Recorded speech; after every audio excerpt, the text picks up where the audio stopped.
And here we are, finally talking again about the playoffs. It's been a bit since we've seen each other. We've been texting, obviously, and I think we need to do a couple more of these through the playoffs, but we'll see. But I'm just going to start off, as Nolan is our Knicks fan, inside reporter. I'm sure you have at courtside seats for game 1 and 2. Big time insider. Yeah, I got all the scoops. Ben Stiller. Just right between Ben Stiller and Rainn Wilson or whoever else was at the game. At the end of the day, we've faced the nice thing. Well, I want to just touch on schedule real fast. Mm-hmm. The nice thing about the NBA is, man, do they space these games out? Oof. It's annoying. It's frustrating. I mean, I get it because there's enough games going on right now that they can like space them out and have a game going every single night or a couple of games going every single night, really drag it out. But it's just brutal as a fan because regular season games happen with more frequency. Correct. So the Knicks play again when? They play tomorrow night. Okay. They play Thursday night. Terrible. No, it was 2 days to wait. But then they don't play again until Sunday. So they played Tuesday, yeah, right? It's Wednesday. No, they played Monday. Okay. Oh, you're right. They played Monday. They played Monday, Thursday, Sunday. Correct. So 7 games, 7 days gives you 4 games. 7 days gives you 3 games. So the series started on Saturday. They played Saturday and Monday. So between Thursday and Sunday? Yeah, like 3 games in 9 days or something like that. Wild. Well, I mean, this has been the way NBA is. The NBA schedules, this is what they do. 4 games in that. So let's talk about your big trade. You got your big guy. Game 1 happens. Who? And then game 2 happens, so we could cover game 1 and game 2 all together.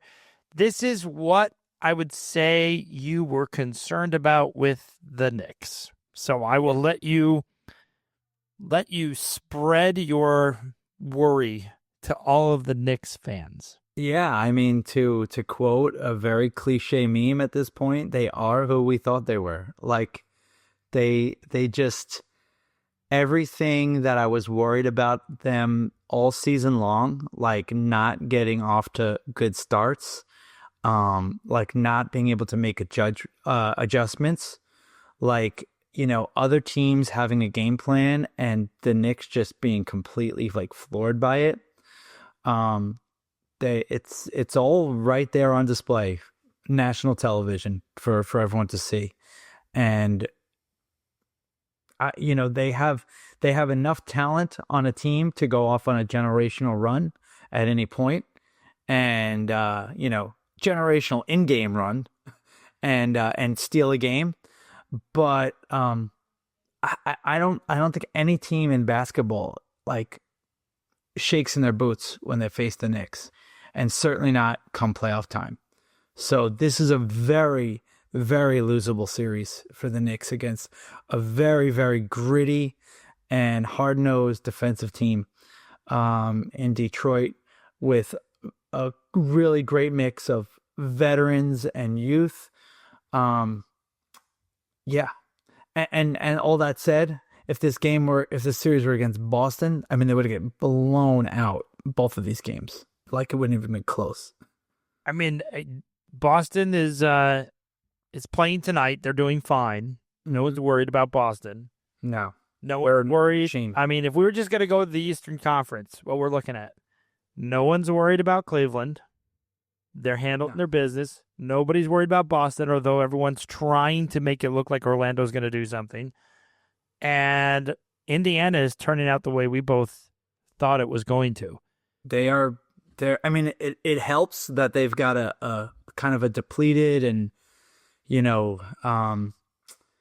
just not at their best Milwaukee team, who's probably at the end of their run, as possible contenders. But I don't want to take anything away from Indiana. They're hot and they're ascending. I still think they get, waxed by either Cleveland or Boston, but They're certainly the clear number 3. Seating, no matter of the seating. The only series in the East that is a series that is 1-1 is the Knicks in Detroit. Mm-hmm. And after game 1, I will tell you, I watched game 1. I was like, hey, feels like they're handling their business. Really confident. And then I watched like the fourth quarter was like, I was thinking about you because I'm not a Knicks fan and I don't have a team in this, but it was like they just couldn't, that little hump you want to get over to just like, yeah. They just felt the whole time it was like, and then Detroit was just, as they would say, hanging closer than they should be. And then they hit the 3, they hit the big 3. And then I'm like, how many times did the Knicks have a shot and they didn't hit it? But here's the thing. And this is why I said that about Boston. Like if they were playing Boston or Cleveland, like it wouldn't have even been close. Detroit missed a couple shots during that run too, where they could have helped themselves. Right. And they missed some open threes too. So like Boston's not missing those open threes. Like Cleveland's not missing those. It felt to me like that was to what you're saying is like when I watch 2 NBA teams miss the shots, it's like the game's there. Who wants it? Right. And like the frustrating part that you talked about leading up to the season. I mean, you can go back and look at all these episodes. Like warning to Knicks fans, you were saying this. When the Knicks want to take it and say, I'm going to take this game I'm just going to take it and we're going to win this. Who was the guy? There wasn't a guy. No. And it's like, well, it's Brunson, but Brunson's being double and triple teamed. And for some reason, Brunson's got now look, he just won Clutch Player of the Year, and we know all the crazy shots that he makes. I love Jalen Brunson, but he's got license to just keep shooting and firing away and leading the offense. And you got an all NBA center right on your team who's got to be open with somebody, very unopposing guarding him. You got to find a way to get him the ball in some of those moments when Jalen Brunson's being, double and triple teamed, and they don't do that. They won't get away from that. There's a stubbornness of the coach that is like wearing off on the players. The other thing that I felt, it just, and we talked about this too, when you watch teams get easy buckets, the Knicks, like in those moments, I'm like, what's the easy bucket? There is no easy bucket. And I'm just like, you're not facing Cleveland or Boston or Indiana. No. You're facing Detroit. You should be able to scheme a way to give. I mean, you have the play. You're starting 5 as the players. Absolutely. And they have good defensive players, as we've seen in both games. There's too much talent for it to fall. As good as Brunson is, he's the captain. He's the best player on the team. He's all NBA, the whole deal. There's too much talent on the team for it to be just him over and over and over again with this same game plan and no changing it up. So I'm not a, do what? We're not going to the off season. We're not doing the now. Your game's in. That's not fair. My brain goes very, very quick, very far. How do you see Game 3, Game 4 in Detroit? Because I believe, like, Detroit fans are going to be wild. They're going to be rowdy, and they've got the momentum now.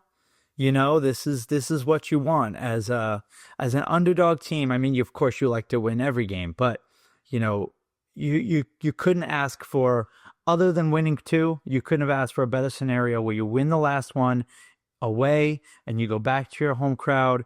They've got Detroit, the arena, they've limited ticket sales to people in the Michigan area.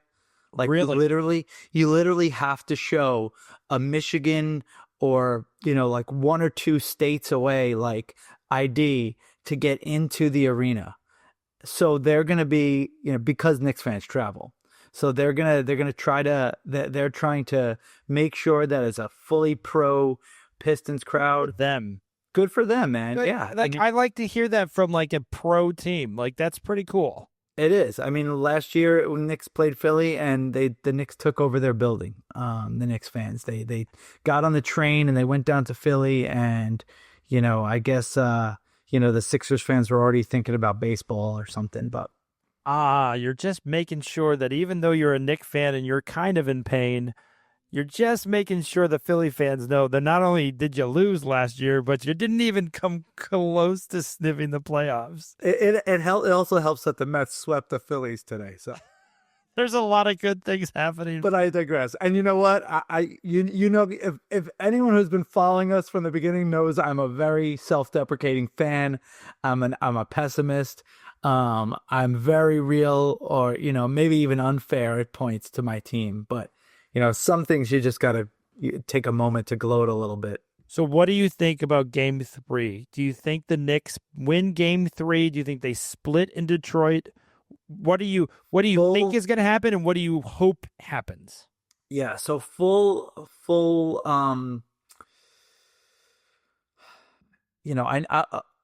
I know this is could be just a hot take, but and I'll have another one no matter what happens after Game 3 about Game 4. But I think Game 3 is going to tell us everything we need to know about the Knicks and who they really are. They have to come out guns blazing. They have to flip the script that they start off slow and they fall behind and they got to claw their way back towards the end and hope that the other team is missing enough shots to keep them in it. I really think the opposite's going to happen. I think Detroit is going to come out on fire. I think they'll start off strong. I think if there's anything in the Knicks' favor, they could be a little too antsy, Detroit, a little too quick to, or a little too eager to, get the crowd going. And if they miss a couple shots, the Knicks should take advantage. If I'm a betting man, I'm saying Detroit's winning this game, though. And I hate to say it. I think there's a better likelihood that the Knicks, with their backs even further against the wall, pull out a win in Game 4. Than win Game 3. So you're thinking of splitting if they get one, it's Game 4. Correct. I have an observation for you from my years of watching NBA playoffs and the coaches work over the refs. Mm-hmm. What the Knicks coach did in the post-game press conference for Brunson, I thought was very Popovich. He came out and he was like, Brunson doesn't get the calls. Brunson isn't getting treated the way he should. And I'm reminded of, even before Pop did it, Phil Jackson was an expert. After a loss, he would wait till they lose. If they win the game, he never criticized. No. The first loss they had, he was like, I really think the refs need to treat this game A, B, or C. And the next game, suddenly, the calls are going a little bit their way. So I will give you this based on your prediction. Everybody's amped up. Detroit's looking forward to it. Everyone's excited. Brunson goes in and gets 3 or 4 calls his way in the first quarter. Mm-hmm. Slows it all down. You know what I mean? You know how those calls just kill the crowd, right? The crowd's bad. Everyone's upset. You're taking Detroit and putting a guy on the bench. 2 fouls in the first 5 minutes. Brunson's getting to do his thing. And then suddenly, Detroit doesn't have that momentum of home court like they were hoping for. That's my perception of coaches post-game. I don't know if you felt that. I read those quotes and I was like, he's doing the thing, the smart thing, very smart. You should always do this. So a lesson to coaches out there. Never criticize the refs until you lose, and preferably lose Game 2, not Game 1. And look, it was very easy for him to go that route because, I think the Pistons were on the line like 60% more than the Knicks or something like that. Like it was a large discrepancy between the free throws that each team took. So I think it was a smart move. The other factor for me is that neither one of these teams have shot really great in these past 2 games. So, like, an argument could be made that they're each due for somebody to go off in one of these games and just have a really solid shooting game. And I don't know where that's going to come from, but I expect in these next 2 games, at least one player on each team is going to really have a good shooting stretch. And so, to your point, if the Knicks can get some calls going their way, slow it down a little bit, get one or two of their guys in a real rhythm, have get the play to the Pistons jitters and get the crowd out of it. They should do that's what they should do. That's what they should aim to do as the veteran team, as a team that's been here before, at least to the first round. But just what the Knicks should do is not always what happens. So you have game 3, which I think is the more important game. So I would be against you, and I would say I think the Knicks are going to take game 3. They're the better team. They are the better team, in my opinion. Agreed. I think the odd games now become important. Game 3 and game 5. It's a 1-1 series. So game 3 puts you up 2-1. So whoever gets that is obviously ahead. And then game 5 is going to be critical. Even if you win 3 and 4, that means you got to do the kill shot. In the NBA, the kill shot is also difficult. So even if you're the favored team. So there's always, you don't want to get swept. No NBA player wants to get swept. So I think we'll leave it at that. And I think we should probably talk maybe after the Knicks play again, see how you're feeling after game 3, which I think is going to be critical. So going to the not being swept crowd, I have 3 candidates in the maybe 4, but 3 definite candidates in the we need to try to not get swept. And I'm going to jump over to the Western Conference first. Okay. The Memphis Grizzlies. You can't even say it without laughing. Congratulations, you made the playoffs. Congratulations, it's over. They have been beat by 70 points in 2 games. For those that didn't watch, because literally the first game was an anomaly. I don't know how much you even turned that on. No. And one was an all-star team and the other was not. Right. Here's what it feels like when I watch OKC against Memphis. The Harlem Globetrotters, I feel like that's what I'm watching. I just feel like the ball moves so quick, and then when they play defense, they're poking, they're prodding. Memphis feels so lost. Yeah. And I just watched this, and I said, yeah, because OKC is a really damn good team. They are legit, and everybody who follows or looks at the NBA and says, they got to prove it to me, they got to show me the playoffs. Lakers, I'm favoring Golden State, the Lakers, all these other teams. OKC is a legit team. They should be in the finals. If they aren't in the finals, it is a bad season. I said if they don't win this series in 4 or 5, it's embarrassing. They are proving me correct. They're embarrassing Memphis. It's not even close. I think Memphis is my first candidate of say goodbye, you're getting swept. And I think Dallas lost to Memphis on purpose because they didn't want this to happen. And they certainly didn't want this to happen in Dallas. Can you imagine if Dallas was at home? They hate Nico, and then they were getting blown out by OKC because, trust me, OKC is going to go to Memphis and just have a ball. They're just going to be all over the place. And I'm just watching this, and I was thinking that would have been like to crucify him kind of thing. It would have been so bad. Yeah. So the Mavs are like, we won 1 game. We care a little bit. We're not interested in playing OKC. And how about the contrast for Memphis going from playing that game in Dallas to now we got to play OKC 4 times. My favorite was the quote after the 50 game is the Memphis guys were like, well, we're never going to play that bad again. I'm like, you know how hard it is to lose by 50? Never again. I could have said that. I would have put money on it in Vegas. You're not losing by 50. Sure, I believe that. You lost by 20, and it wasn't even that. Like, it could have been with a guy that's only been a head coach for like 7 games or something like that. So the poor Memphis coach is like, I mean, you just don't have the horses. They just look outmanned. Yeah. OKC just looks to me just passing, bing, bing, bing, bing, bing, 3-pointer, dunk, steal, dunk. It just happens so fast. Like I was watching the first quarter the other day. It was like, hey, this isn't bad. There's 7 points. And then it was like, hey, 15 in like 2 seconds. I was like, what happened? Oh, they get up so quick. They transform that score. Nowadays, when you were on and I were watching games in the 90s and the early 2000s, it was like if a team went up 20, they were winning.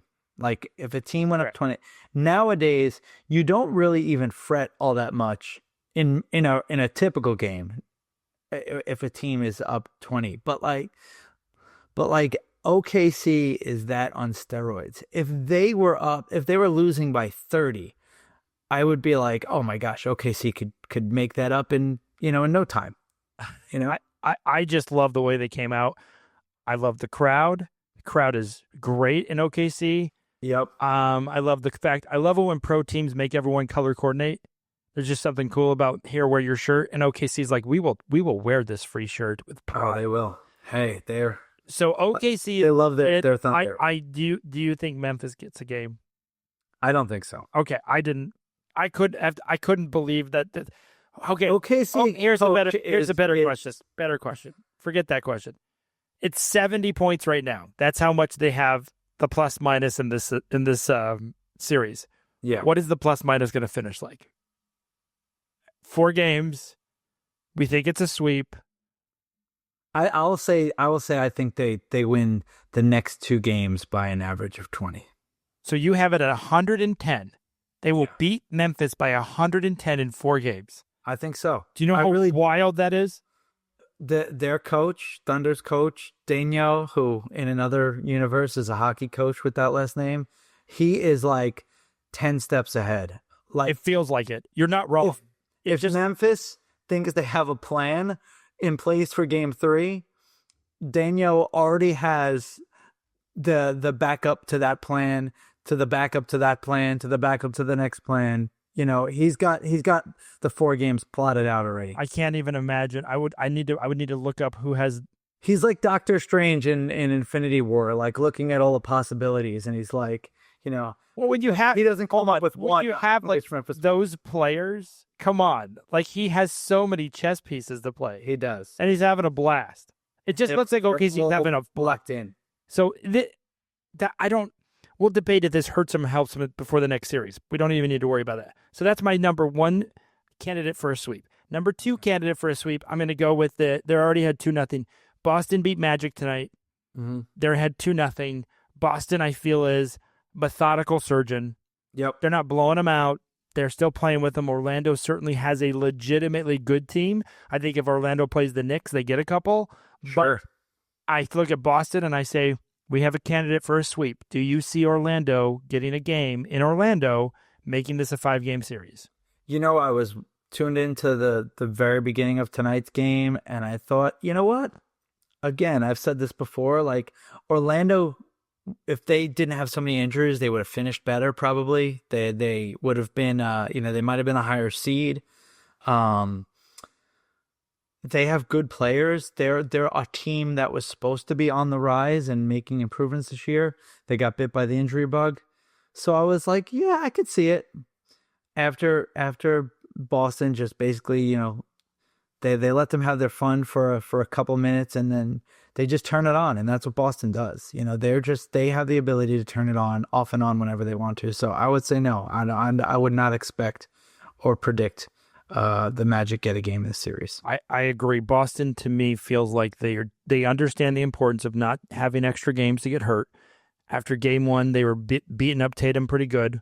So I feel like this is like our incentive to just end this as quick as possible. We're not interested in a 4 or 5 game series. Not interested in giving these guys another game with the way that they're playing us. So to me, I think they're candidate number 2 for a sweep. I think it's a sweep. You think it's a sweep. Mm-hmm. We both said 4 or 5 before going into it. The next one we had Indiana and the Bucks. Indiana's had 2-0. Indiana looked very good in both games. Indiana looked great in game 1. Game 2 was a little more competitive, but in the end it wasn't. It didn't really feel that way. Like I felt like it was a little more competitive, but I never really thought, oh, It Milwaukee wasn't got in checked here. doubt. You weren't worried about, and I agree with you. I wasn't worried about Indiana losing. Do you see Milwaukee getting a game in Milwaukee, or do you see Indiana doing what Boston is like, let's get rid of these guys? There's a lot of bad blood. There's a lot of push and shove and that kind of thing, which again, I always go back to is when you're doing that with a team, you don't want injuries, so you want to end them as quick as possible. Yeah. So I would say Indiana is my third pick for a sweep to start the playoffs. Yeah, I think I wouldn't be surprised if there's a sweep, but I also wouldn't be surprised if Milwaukee somehow won one or two. Maybe one at home and, just staved off elimination in game 6 or something like that. But I'm inclined to say it'll be a sweep, just the way things have been going. But Indiana is not as flawless as good as they are, and as ascending as they are. They're not as flawless as OKC or Boston, and they could have an off game. They could have an off shooting game. I don't think they're a great defensive team. Giannis got a lot of pride. I still give him a chance to get a game or two. I don't see them getting 2. I certainly don't see that. And I really do feel in my gut that this is a sweep, but I always talk like 2-0, you feel really good, then you go to game 3. I just feel Milwaukee's not built well for Indiana. I feel they match up better against other teams. Yeah, I feel like Indiana kind of matches up with them really well. And Indiana has to have a really bad night to lose. Could they have a bad night? Sure, absolutely. On the road, they could have a bad night. And I feel like this is the year before Milwaukee, to your point, busted all up. Yep. So what's a better way to bust it up than if you get swept in the first round and you say, hey, it wasn't working. So that's our third candidate, a little shakier. We have 2 other possible candidates. And again, they're playing tonight. Currently, Cleveland and the Heat are playing in a very, very heated fourth quarter. Mm-hmm. We have the Heat that made the playoffs. Both of us should have known the Heat were going to make the playoffs. They have the best coach in the play-in teams. And, of course, the Heat, I think, are going to give Cleveland some kind of a challenge just because they're not going to just lay down, and they are a good team, and they are well coached. Can Cleveland sweep them, or do you not see a sweep? Because I don't see a sweep out of Cleveland. I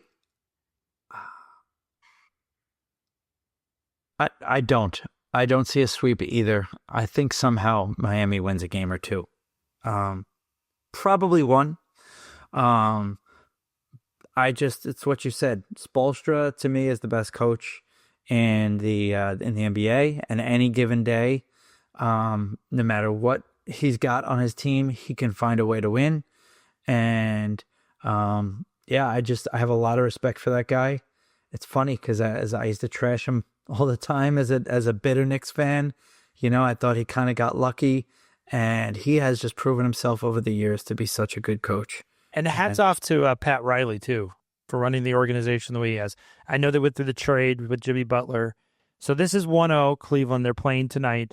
It's a back-and-forth game at the fourth quarter, like I said, which is, again, that makes me believe Miami is definitely not going to be swept.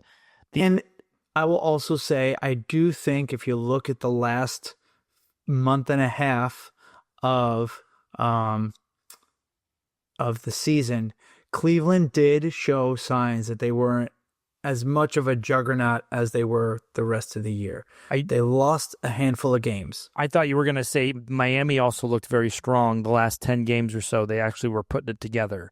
Miami started putting it together. And again, if you're Cleveland, would you have rather played the Bulls? Absolutely.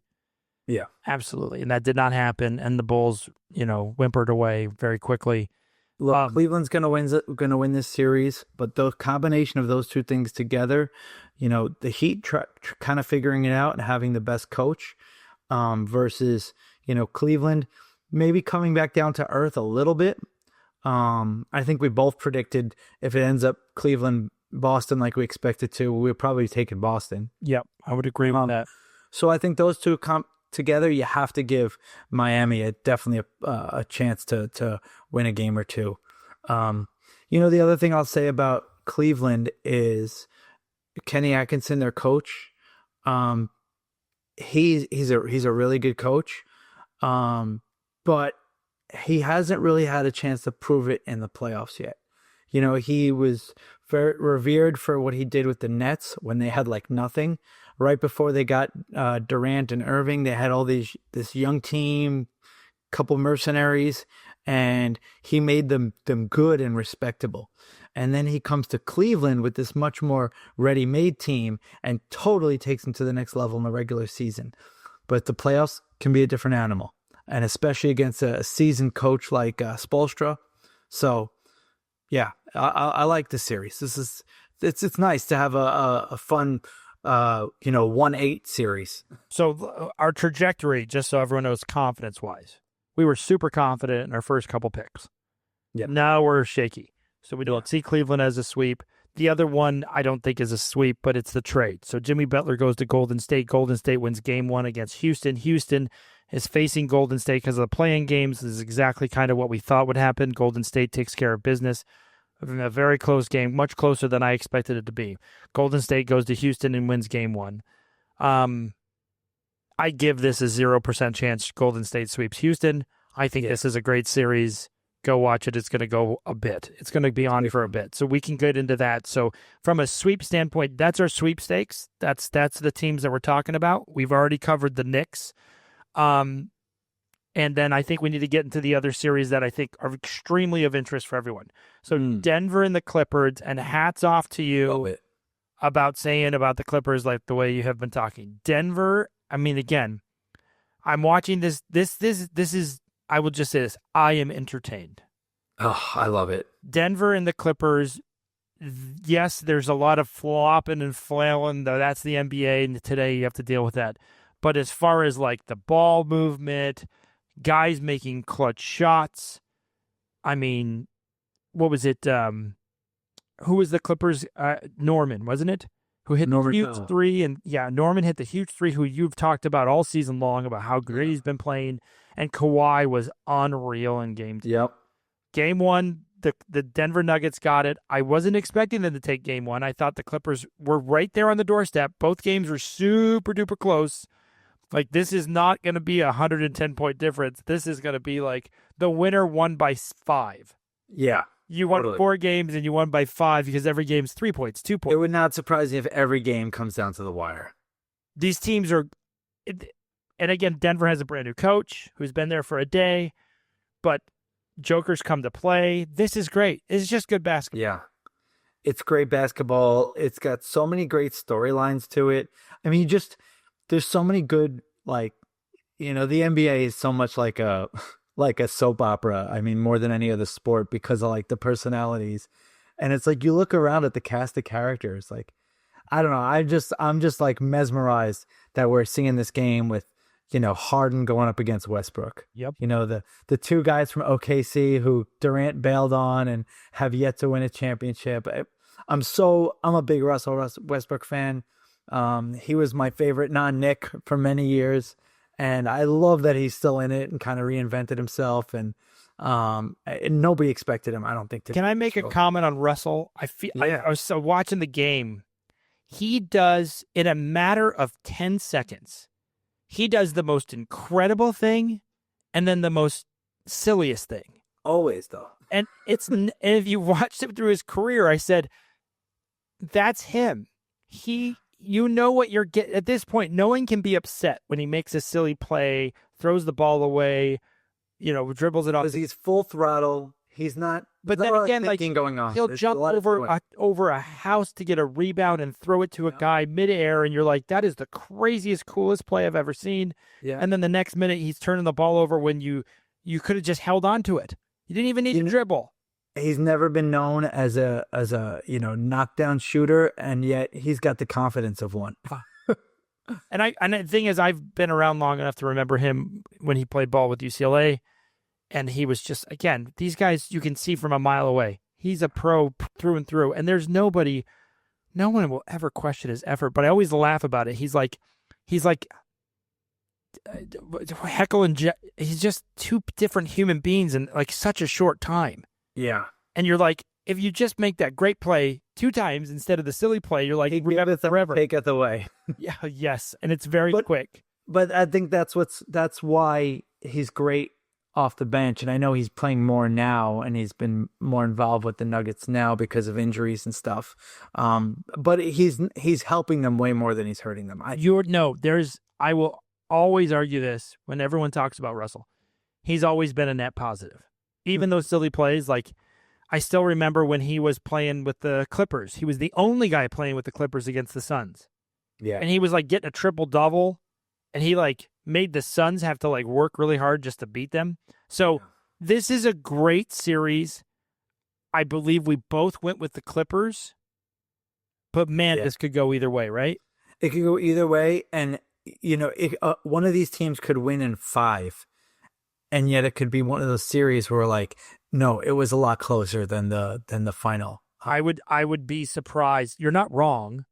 That would floor me. That would floor me to see, but you're not wrong. Like, you could have 5 games that go down to the wire, and just that one team just is lucky enough to get that final shot and make that final shot or make that final stop. And they both, and again, Murray's playing good. Like Denver has the guys to close. I know we said they don't, but they do. Like, this is a good series. This is a really great series. So if you're picking a series to like hone in on, watch. If you're too busy to watch the fourth quarter of these games. Yeah. It is a beat 'em up, drag 'em out, point by point. No one goes up by 10. Most likely it's going to be a close game going into the fourth. So if you're lucky enough to be around or on the couch or looking for something to watch when they're entering the fourth quarter, it's must see. So this series to me looks like it's going long. The next series that is, again, must see TV, Minnesota Lakers. Game 1, Minnesota absolutely humiliated them. And Game 2, the Lakers still, I think, struggled to score beyond the first quarter. I think they only scored 60 points after the first quarter in that game. And Minnesota just didn't make their shots, basically. Yeah. They made their shots in Game 1. They didn't make them in Game 2. But I will say this.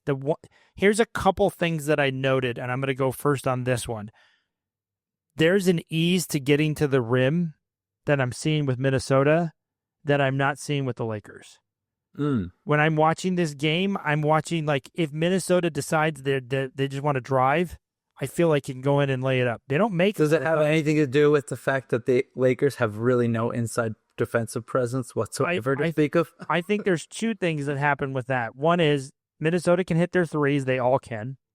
And I feel like Minnesota's length on defense is really hard to play against. Mm-hmm. And that's the other thing that's been proven to be somewhat correct. Now they get to go to Minnesota. It's 1-1. But my biggest concern on the Luka trade, this is my biggest concern. Not that I was like, I can't believe they traded them. This is the end of times. I understand Dallas is upset. Dallas did a lot of work to hide Luka on defense. Mm-hmm. And they had a lot of athletic people around him. I don't know that the Lakers have had enough time with him to figure that out. But when Ant-Man gets around Luka, or whoever gets around Luka, it's an easy layup. Yeah. So to your point, maybe they haven't figured it out, but they also have Reeves and LeBron, and I feel like LeBron is playing pretty good. And I will say the other thing, I shouldn't say LeBron's playing pretty good. LeBron's LeBron, he's amazing. Randall looks like a lot more feisty than Big Cat ever did. Talk about a guy, though, that giveth and taketh away. I mean, that is Randall. I don't disagree with you, but man, does he play with aggression. He plays, and that's, not to bring it up to the Knicks again, but that's really the big difference. Cat is a better all-around player, certainly a better offensive player, the more talented player, but he does not have the dog in him that Randall has. Randall's angry. Big Cat's fun. Like, you want to go out after the game with him. Yeah. Like, Randall, I feel like you need a couple hours. You want him to tone it down. You want him to, like, is he over it? Cat is the friend you call when you have something, like, important to talk about and you just need to, like, vent and get something that'll make you feel better. Randall's the one that you call when you're going into a fight and you've got to take care of some business. So when I look at the series, I still feel good about my Minnesota pick. I know I said 7. I could see this not going as long.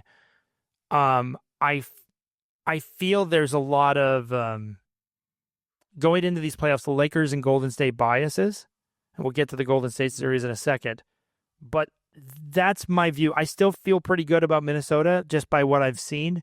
And the other thing is I really feel good about how Minnesota plays defense because I've watched them like suck away all the hope from Denver. And the Suns, I know, are a jump shooting team, but man, did they just, all the joy of playing basketball goes away when you play Minnesota. They just make it hard. Yeah. I don't know. I think they both got flaws. I think they're both teams that are not real contenders, but they've got some great players, and I tend to agree with you. I think if I had to bet, I would say Minnesota's going to win this series. Game 3 will tell us a lot. Yep. And I could see it. I could see Minnesota winning in 5 or 6, more likely 6. But I don't feel super confident about that either. It's entertaining. I would say the difference that I have with the Clippers in Denver is I feel the Clippers in Denver, I get a lot more like it's closer at the end. I feel like these games are going to be over when you get like the Lakers were ahead by 10. Minnesota was up by a lot. I feel like all the stuff is happening in the second and third quarters. Beginning. Yeah. And it's being written. Yeah. And then there's a lot of ref complaining, but again, that's very normal. That's the way that I feel. I don't feel it's going to be like I was hoping the 3-3-3 Ant-Man, Luka, everyone's going out of their mind. Maybe we'll get that, but so far it hasn't been close. I think there's something to that, and I would love to go back and look at the regular season again. But Minnesota and the Lakers strike me as not great adjustment teams. Teams that, for the most part, I'm sure there's obvious different cases for each of them throughout the year. But I think it seems like for the most part, the Lakers either win outright or they lose outright. And I think to a lesser degree, maybe Minnesota too. I think the one thing that surprised me was the Lakers were surprised by Minnesota's aggressiveness in Game 1. And I'm like, just watch them in the playoffs. This is how they play. The other guy I think is the X factor is if you were to say Minnesota wins because of, I would say because of Reed. If Reed is playing to scale, hitting his shots defensively, out of foul trouble, doing his thing, he is so incredibly long. Draining threes in Game 1. And so you're not blocking that shot. And then the other thing that I noticed on defense is his help defense. His help defense and blocking 3-pointers is legit. Mm-hmm. So if he is, like, again, both of these teams have great players. I can't think of a Laker X factor. Like, there's no one on the Lakers that I'm like, this is your X factor that they need all 3 of their superstars to play really well. Otherworldly. And if they don't, I don't see them winning, and that's too much to ask, and I don't see any help. Like, I don't see the Lakers having a guy go for 15 or 20, and then Game 3, you can comment all about how this guy went off or that guy went off. The Minnesota legitimately with Reed, he is a problem. He's a problem. They're so much tougher. They're a more balanced team. I don't love the Lakers' cast of characters beyond LeBron and Reeves and Luka, obviously. And they can win games, and there's no doubt they could win this whole series with those 3 guys. But I'm just telling you, that's going to be a lot to ask of going into the next series as well. But if you were to say if I got to watch a fourth quarter, Clippers and Denver is who I'm watching in the fourth quarter. If I got to watch the first half of a game, I'm watching the Lakers, Minnesota. Like you're probably going to get your answer. Yeah, because I can bypass the Clippers and Denver because I know at the end of the third quarter it's going to be within 5 to 10 points, and then some team's going to make a run, and then it's going to be within 2 or 3. Yeah. That's just how they're playing. It's going to be exciting to see that series go back to Minnesota and see how the T-Wolves do on their home court. Really, really, again, Western Conference is again delivering. Let's evaluate Golden State and Houston. Golden State comes out, they win. I think Jimmy Butler played a great game. Mm-hmm. Steph Curry. This is like, I feel like when I talk about other sports athletes and greatness, Steph Curry is amazing. I don't care. I understand there's like, you can say all these things about him. His run off the screen, hit a shot from wherever the heck he's at, and then he continues to like run 15 miles during a game. He's hard to guard. He's hard to keep up with, but he just continues to deliver time and time again. You're watching the best shooter from three-pointer in NBA history. There's no doubt about it. And he just takes the life out of you. He just, you'd think that by now in his career, he's already made like the craziest, insanest shot that he's already made. And he just keeps inventing new ways to make crazy shots. Yeah, I mean, that's why I just can't bring myself to pick against that guy. It's almost like it's a killing like a bad character in a Bond movie or something. Yeah. Like they just keep showing back up. And with the three-pointer as effective as it is. And the other thing, if you always notice through his career, like the ball bounces around or someone doesn't get a rebound and it falls to him. And he's behind the three-point arch and he just launches and makes it. It's like, how does it happen? And then I always joke with kids when they're playing sports or when you're coaching. Good kids end up with points. Good kids end up with the ball in their hands at the last minute. Yeah. And they're like, well, what does that mean? You're just like, this is just how it works. I don't know what to tell you. It's just the way it works. Right. Steph Curry's amazing. And in the NBA, he ends up with the ball in his hands more often than not. Right time. And you're right. The right time, the right moment. And he just, again, hits the shot. So I see the series going longer. I see Houston as a very well-coached team. I think they're a very good team. I can't recall off the top of my head. I think we didn't have this because Golden State was not in yet. I felt good about Houston, and after game one, I was like, damn it. Nolan said this about him. Tonight, game two will be very telling because you got to figure Houston, they're young. They're, we joke that they have no players that you can name. I mean, they've got players that you can name. They got very good players, but they don't really have that household name. And so, they're kind of, even though they're the higher seed, they're kind of probably feeling like the underdogs. And then to have Golden State come in and just beat them the way they did, and it's kind of got to be a little demoralizing. So the way that they approach tonight will tell you a lot about where they are, I think, on their rise. You still see this going 6 at least? I see it going 6 or 7. I do. I can see that. I can see that for sure. Yeah, that covers all of the series. We've already marked a couple for dead. Before we bid everyone a goodbye, we should say goodbye to some of our play-in teams. And I just wanted to ask you, which play-in team was the most disappointing? Chicago. That's the team that comes to mind right away because I had them pegged as and I think I did pick Miami to beat them, but I had them I liked the way that they were climbing towards the end of the season, and I thought that they were a team that was capable of a little bit more, and they kind of pooped the bed, so to speak. I have, in light of what you said, I'm reminded of the comments the Bulls team made after it. They were saying how they made good strides, they're on the right path, and I just felt it was worse after the comments. I doubt very much the front office of the Bulls agrees with those sentiments.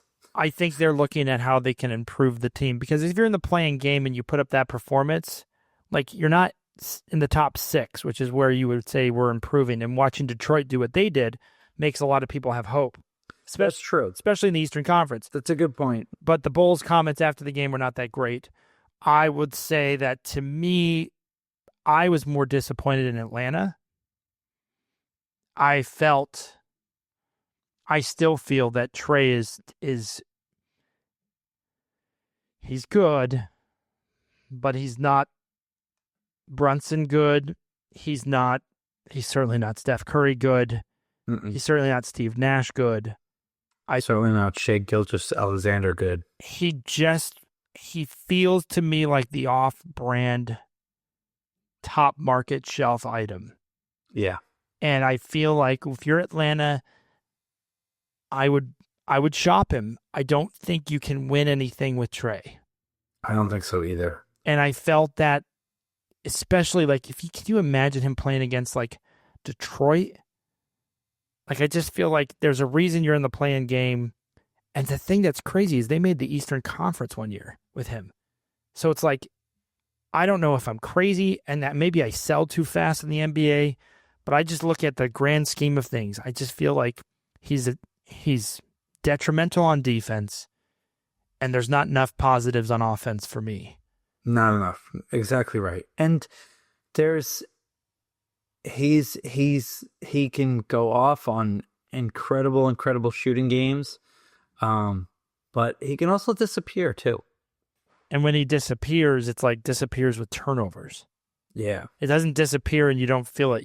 He disappears and you feel it. Like, it hurts. So that was my team on the Eastern Conference. The Western Conference, I didn't feel disappointed by any of the teams.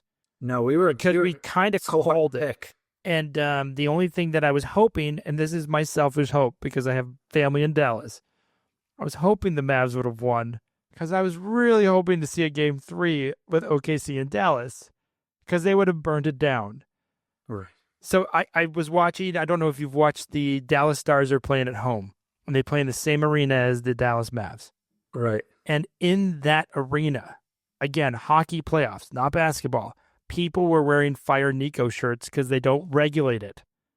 So they were saying that, which is pretty comical. And then the post-season comments from him as a GM saying, I didn't know how popular. I didn't know, it would have been better if he just said I had no comment and went away. His comments are really bad. Yeah, he's not good at the his ability to GM is already in question, but his PR ability there's no doubt he is not good. Those quotes, you can make shirts out of those quotes for a long time. Yeah. They're really you read them and you go, ugh. Ugh. Again, if you went to Dallas last year, I could have told you people were probably naming babies Luka. They loved Luka. There's just you know they made a brilliant trade to get him in the first place. That I'll never forget that draft. He should have went number 1. Yeah, thank you, Suns. You're reminding me of the Suns again. The Suns getting Ayton, who's now at Portland. Really great pick because we already have a Luka. We have Booker. You know what? There was enough of a groundswell behind Ayton. I can't completely rag on the Suns for that, but for most of that time leading up to the draft, Doncic was the clear number 2, and I would have argued with you, and I argued with my dad at the time. And I know I didn't have a podcast, so I can't go back and show you it, but I said, in today's NBA, Luka is the number 1 pick. Absolutely. In today's NBA, he fits the style better than a 7-foot center who can't shoot. Yeah. I mean, again, I don't even think OKC... And also is not that great at defense. And he can't jump very high. Again, there's a guy named Joker who does all of the other things that make him great. That was not him. So in today's, again, going back to Dallas was not disappointing. I understand why they lost. The comments were terrible. We can probably, everyone's killed this trade off. We don't need to be another one to say this is a terrible trade. I just remember that draft, and I remember thinking, you mean to tell me you don't want another playmaking superstar who handles the ball? You don't mean to tell me Booker wouldn't have done good with Luka? Oh. Are we going to stop talking about what that could have been? Let me just tell you about the Suns draft and how they ruin good teams by not drafting the right player at the right time. You can't tell me we couldn't have found a 7-footer on the streets? That's almost all you need. A serviceable center who does alley-oops with Luka. Hey, I have Luka and I have Booker. So what do? Stand around the rim, you're going to get alley-oops all day long. Okay. How many will I score? Does it matter? 20. 30. I don't know. It depends on how they guard Luka and how they guard Booker. Hey, Booker, you don't have to handle the ball. You're just the off-ball guy. There's the Suns. You're in the playoffs. There's the Suns. You're playing great. There's the Suns. You're in the finals. Nope. We did make the finals, but didn't win it. And the other thing, speaking of off seasons, and we're going to get into this later, I know we're talking playoffs, and we're wrapping the show up here.